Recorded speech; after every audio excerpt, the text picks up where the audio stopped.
Tonight, the Carnival Splendor sits tied to the dock here at the Embarcadero and looks very much like it did for most of its voyage. The cabin's dark, the ship powerless. After disembarking the crippled cruise ship, dozens of cruise goers headed to the Sheraton on Harbor Island, where Carnival put them up for the night and provided their first hot meal since being back on dry land. We came in and had pasta, hot pasta, and hamburgers. It was the best cheeseburger I ever had.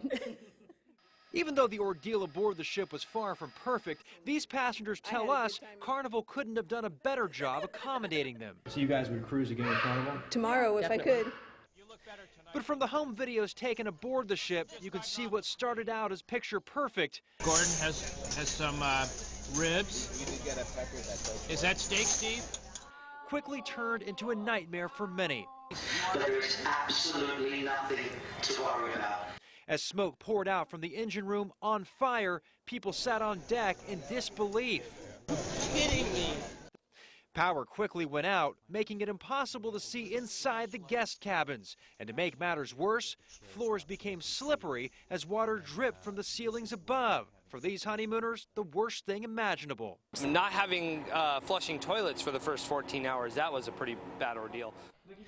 The food, though, kept on coming. Random dishes, as you can see here. Some of it flown in by this military helicopter. Not soon enough did these tugs begin pulling the Splendor towards San Diego. 10 News was reporting live from a boat as the Splendor came into view early this morning. Then, as the 3,300 passengers disembarked, we watched as one woman was sent off on a stretcher, this woman taken away in handcuffs.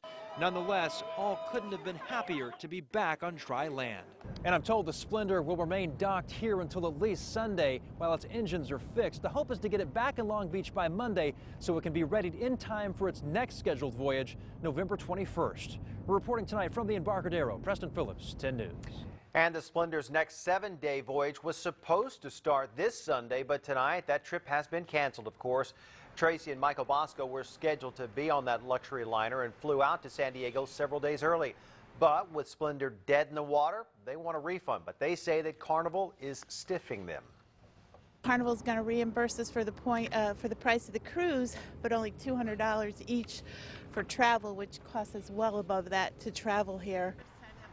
In addition, the Boscos say they're out several $1,000s. They also say the money Carnival promised them isn't in cash. It's credit only on board the ship if and when they do take that cruise. Carnival, though, denies that and says it will refund customers through whatever method they originally paid. The NTSB has turned the investigation into the Splendor's fire and engine failure to Panamanian authorities, where the ship is registered. A local expert told 10 News the ship's backup systems should have kicked in. It just made absolutely no sense, because a new ship like that should have redundant safety systems built in. This animation shows the explosion and the fire on the Splendor Monday morning. Now, one diesel generator was damaged, but 5 should have been working. 10 News spoke with Sam Jemison, a retired chief warrant officer in the Navy. He says the fire knocked out safety systems that would have allowed other generators to start up. He also thinks the fire may have been worse than what Carnival originally said.